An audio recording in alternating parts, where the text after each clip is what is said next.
Hare Krishna. Hare Krishna. Krishna Krishna. Hare Hare. Hare Rama. Hare Rama. Rama Rama. Hare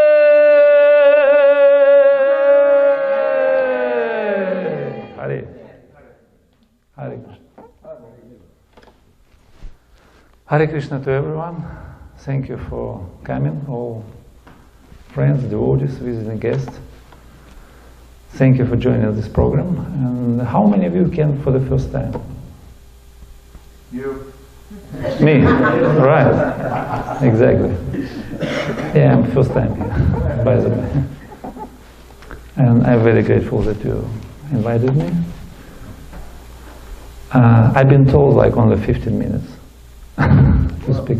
Even we don't have it 15 minutes.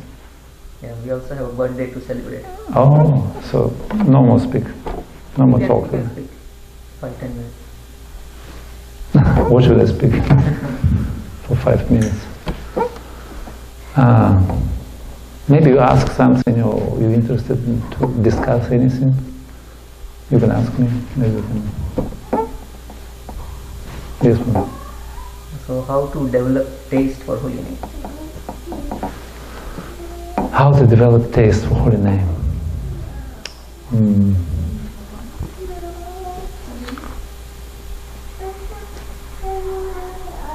How to develop taste? There are many different techniques how to develop taste, but taste actually coming from the heart, from the emotions, not by mechanical chanting. So we have mechanical means like rise up early and what else? Fully concentrated or distinct pronunciation or attention hearing. All these kind of different techniques, but we have to develop taste, and this is coming from the heart, and you have to invite Krishna in the sound of the holy name. Because we're just chanting, what we're chanting is just material alphabet, so we have to invite Krishna in the sound of holy name. And by pleasing him, by our attempt, like there are always two fingers shot. One is our efforts, and other one is the mercy of Krishna.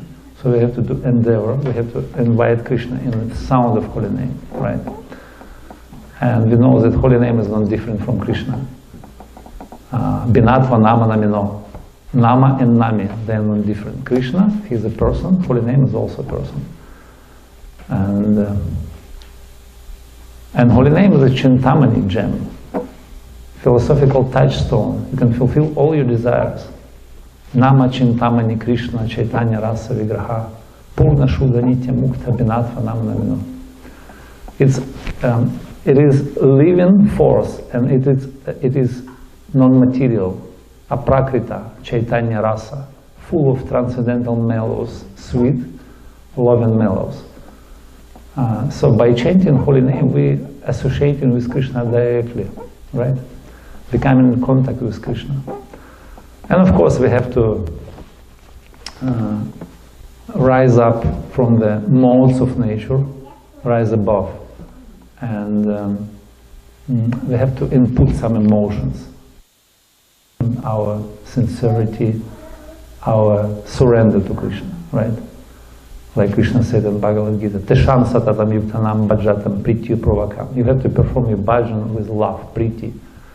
Dadami buddhi yogam tam. And Krishna said, I'll give you buddhi, intelligence, how to come to me. Yinama upayantite. So surrender, love and devotion, emotions, not lust and commotion.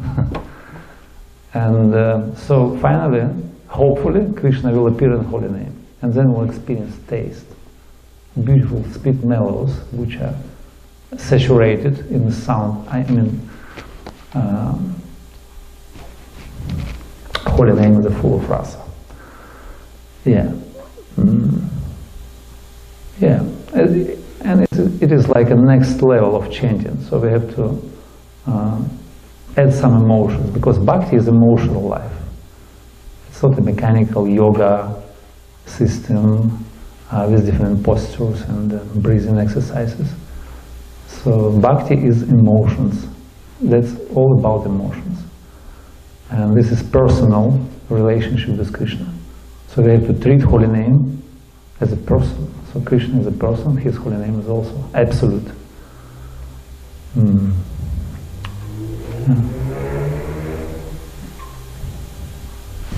Yes. You mentioned, like the other yogas, breathing and postures. Can these be helpful? Yes, it is secondary things. It is absolutely secondary, mechanical. It can be helpful. I mean, to some degree, to adjust your mind a little bit, but not so much. How you get taste through this. Also, Prabhupada said always, sit properly, right? So you have to sit properly, but you can lay down and chant. You can chant at any circumstance, because there is no fast and hard rules. You can chant at any circumstance, times and place. So holy name is absolute, therefore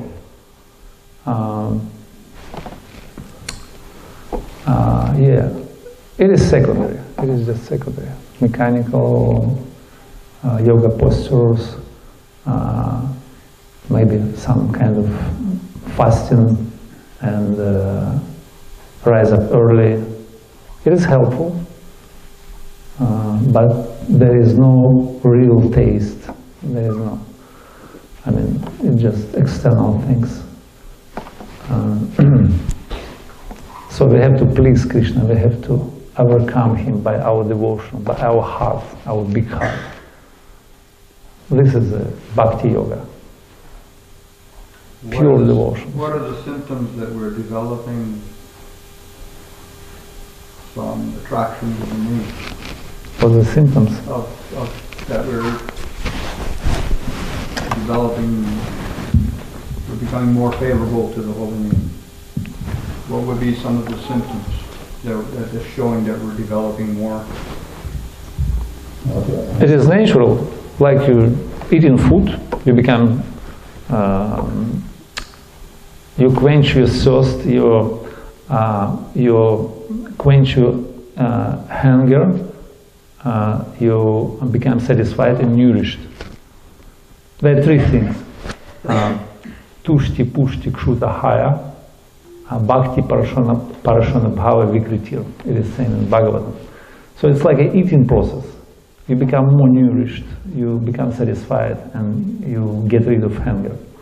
So in the same way, when you're chanting, you increase in your bhakti, devotion, you experience spiritual, you get a spiritual experience. You perceive spiritual, your senses are become more receptive to the spiritual reality, and also you create detachment from material sense objects. It's like an eating process. It's natural. You understand. No, I'm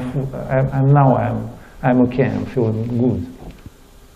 It's like a shopping. You're going for shopping. You feel good. You get rid of stress. So in the same way, you change it. You become more good and good. You become satisfied, right? And your spiritual taste overcome any material taste for mundane things. That's a taste. That's a ruchi.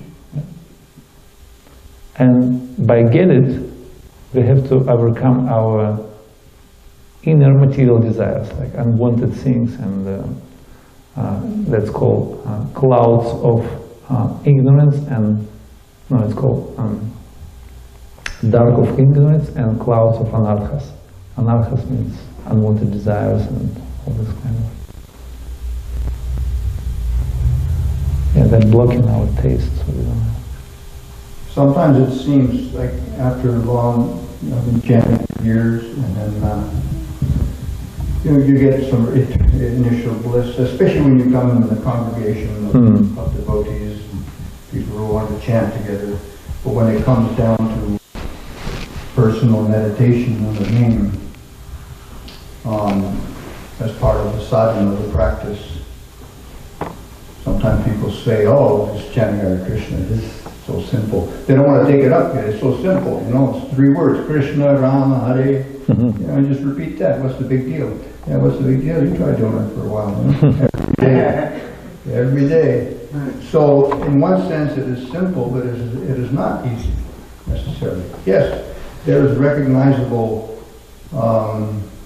indications, you know, that, okay, my attraction for certain things is diminishing, but then there are waves that come back sometimes, and you kind of wonder, is this really working?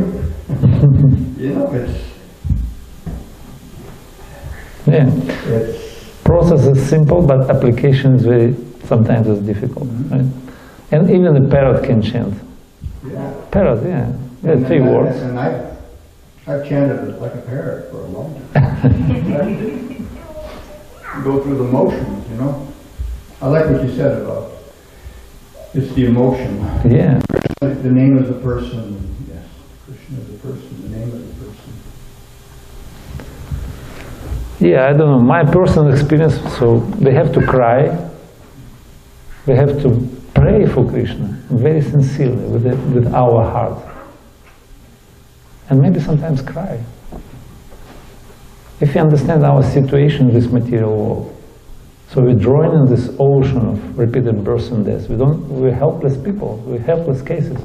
So we have to cry for Krishna, we have to put our emotions full force. And definitely Krishna reciprocates, because he is a Bhavagrahi Janardana. So he reciprocates with our emotions.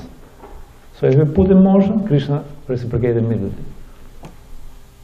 And Rupa Goswami, he defined the process of devotional service. He's saying, Anabhilashitas shunyam gyana karma dhyana anukulyena Krishna nushilanam bhaktir uttama. So he gave a definition for pure devotional service, Shuddha Bhakti. He said, so main principle is how to please Krishna. So how we can understand that we're doing pure Shuddha Bhakti? Because only Shuddha Bhakti can satisfy the soul. And Shuddha Bhakti means, key word is Anukulyena Krishna Anushilana. So we have to please Krishna, and we have this motivation to please Him. This is our intention, our inner motivation. So when we're chanting, when we're doing any types of services, even serving to the devotees, we have to please Krishna. This is our inner desire. So that's what Krishna likes, and He immediately reciprocates. So we will get feedback immediately if we're doing right, in right consciousness. So we have intention to please Krishna, not please my senses or please my neighbors, my family, or my pets, or whoever. So we have to please Krishna. And Krishna is a person, He immediately reciprocates. He gives to us feedback immediately. And He likes to reciprocate on the same level. If we step one step towards Krishna, He steps back like 100 times. Yeah. He is a Kritagya, He is the most grateful person. Right? And therefore, just put your emotions, put your sincerity, try to please Him as much as you can. Because love is about how to please your partner, your object of your love, right? Not myself, but this is real love. This is selfless love, not material love, mundane love, when we try to please our own senses with the help of others. That's called, I scratch your back, you scratch my back, right? This is kind of business deal, it's not a love. Love means I want to please my partner, and my supreme object is Krishna. I want to please Him.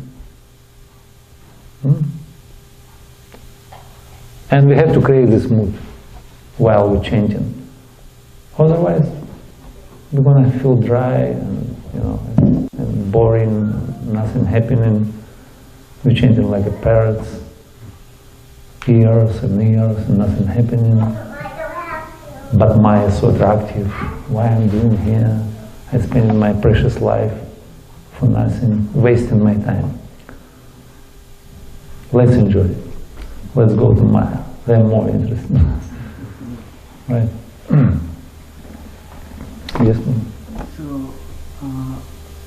I was reading Bhagavad Gita. Oh, you get mine. Yeah, I just started reading Bhagavad Gita, and there was one paragraph like explaining about completeness. And like last few months or back, I was feeling like everything is mundane, and that I did not feel any happiness or something. And I was more curious what the completeness that it is referring to, and also I think in the Bhagavad Gita it also mentioned that everything is complete, and we have to understand it completely so that only we can pleasure Krishna.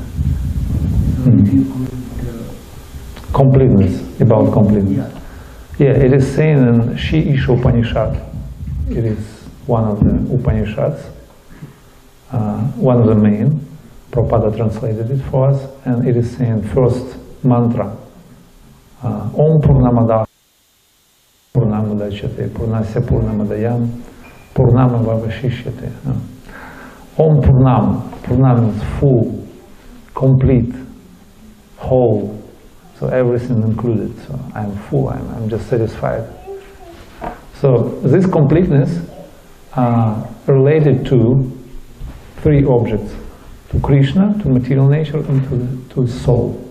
Soul is also complete and full in itself, but in connection to Krishna. Otherwise, we separated with Krishna. We can't feel our fullness and completeness, because everything we experience in connection with Krishna. So He is the source of everything. He is the reservoir of all pleasure. He is a source of all attractiveness. He is a source of all material and spiritual worlds. Everything in Him. But we are just part and parcel. We are fragmental part, separated part. Mamaya Vamsho Jiva Loke Jiva Bhuta Sanatana. So we have to get connection. We have to establish yoga to link up to Krishna. Otherwise there is no completeness, no wholeness.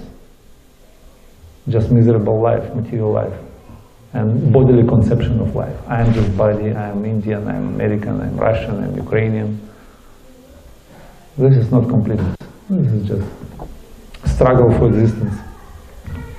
Different designations, so many, it's like huge variety. There is no completeness. But our philosophy is called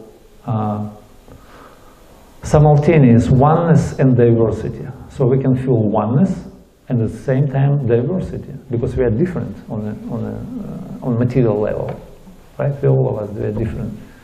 Women, men, different nationalities, different types of bodies, colors of skin, or race, or nation, whatever. Right? We are all of us different, and you can see. So none of us same, similar. But we are one on a spiritual level.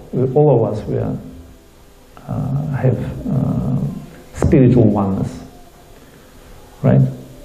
And this is at the same time oneness in diversity, but sometimes it's inconceivable. That's what our philosophy is called. Achintya bheda bheda tattva. Simultaneous oneness and diversity. This philosophy can explain anything. You can fit in this philosophy everything. You can answer all your questions by this philosophy.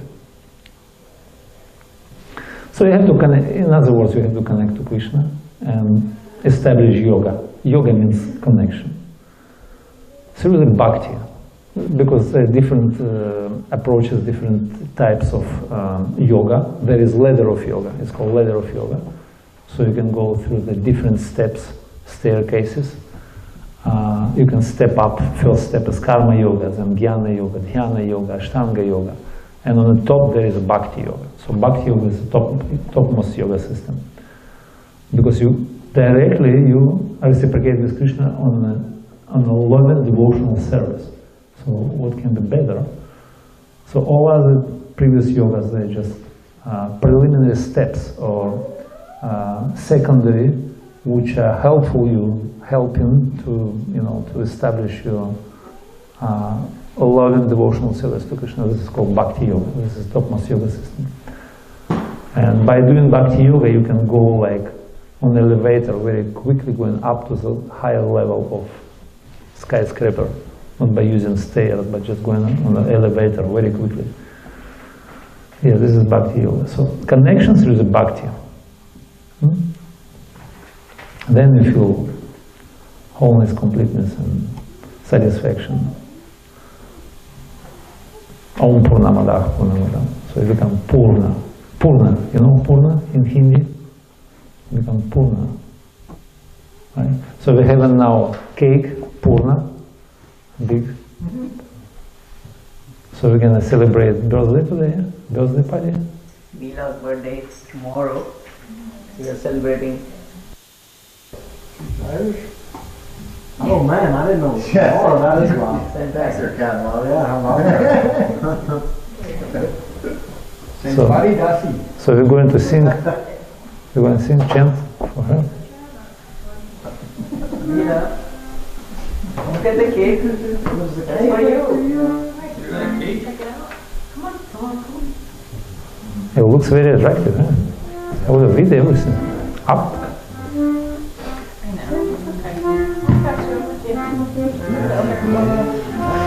Krishna, Hare Krishna to you, Hare Rama to you, Hare Krishna to you, Hare Krishna,